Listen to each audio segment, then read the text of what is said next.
Why do we get lost in life? It is not because we have no map. It is because we have too many maps. We listen to society, to our parents, to our fears, to our greed. Everyone points in a different direction. We end up going in circles, chasing things we don't even want. But what if the only direction that matters is the one pointing from inside you? This was the storm that trapped a young captain named Kaelen. His ship, the Venture, was adrift in a thick, supernatural fog known as the Sea of Voices. He had set out to get rich, to make a name for himself, but now he was just lost. His compass spun wildly on its axis, a frantic, useless blur of brass and glass. All around him, ghostly voices echoed through the mist, shouts from other unseen ships. "Go east for gold," one voice boomed. "No, fool. West is where you'll find fame," another shrieked. A third, softer voice whispered, "Head south. It's safer there. Why take the risk?" The voices were a constant, maddening chorus. They clawed at his mind, tearing his focus to shreds. He was exhausted, his hands trembling on the ship's wheel. Every shout promised a treasure, but every shout contradicted the last. The panic was a cold weight in his chest. What if he chose wrong? What if he sailed toward fame only to find ruin? What if he chased gold and ended up shipwrecked and alone? He gripped the splintered wood of the wheel, a terrifying realization dawning on him. He had no idea where he truly wanted to go. He had no idea who he even was without the promise of what others told him he should be. Then, through a brief, shimmering break in the dense fog, he saw it, a single point of light piercing the gray gloom, a solitary lighthouse, standing defiant on a jagged spire of black rock. It was a beacon. It was hope. With a surge of desperate energy, Kaelen wrestled the wheel, steering his ship toward the light. He anchored at the base of the rock and began the treacherous climb up the winding stone steps, the salty spray and the disembodied voices chasing him all the way. At the very top of the tower, in the lantern room, he found her. Her name was Ilara, the keeper of the light. She was utterly calm, surrounded by the swirling, chaotic fog below, yet untouched by it. Her attention was not on the sea, but on the vast, clear night sky above the fog bank, a tapestry of silent, glittering stars. In her hands, she held a strange and beautiful compass. It did not tick or whir. Its needle did not point north. Instead, it glowed with a steady, inner light, pointing to a single, luminous stone set in its center. Kaelen stumbled into the room, his breath ragged. "Keeper," he begged, his voice cracking with desperation. "Please, help me. Which way should I go? The voices down there are driving me mad.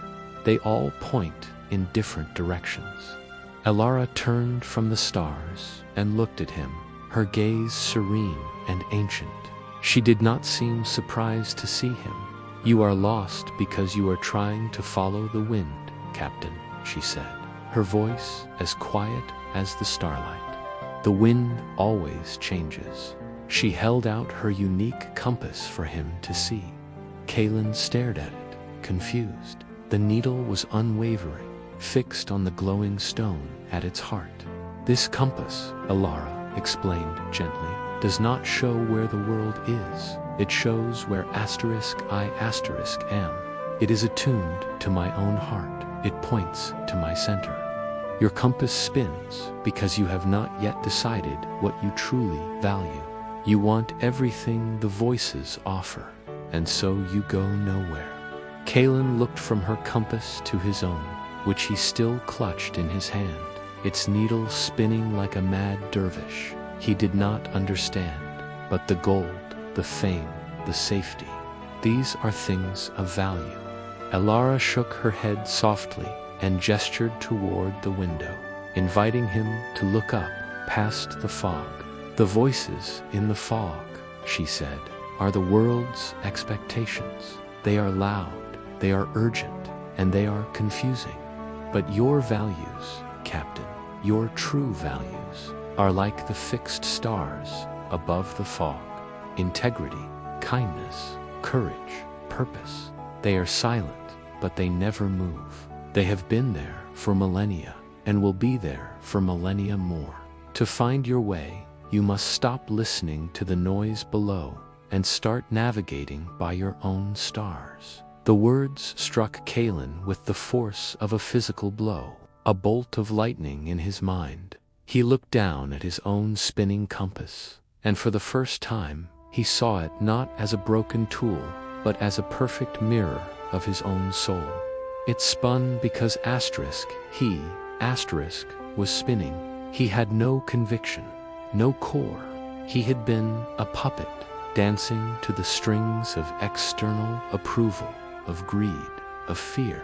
He had been chasing the fleeting approval of voices that did not know him and did not care for him. He saw it with blinding clarity. True direction, a true north, did not come from knowing where everyone else was going.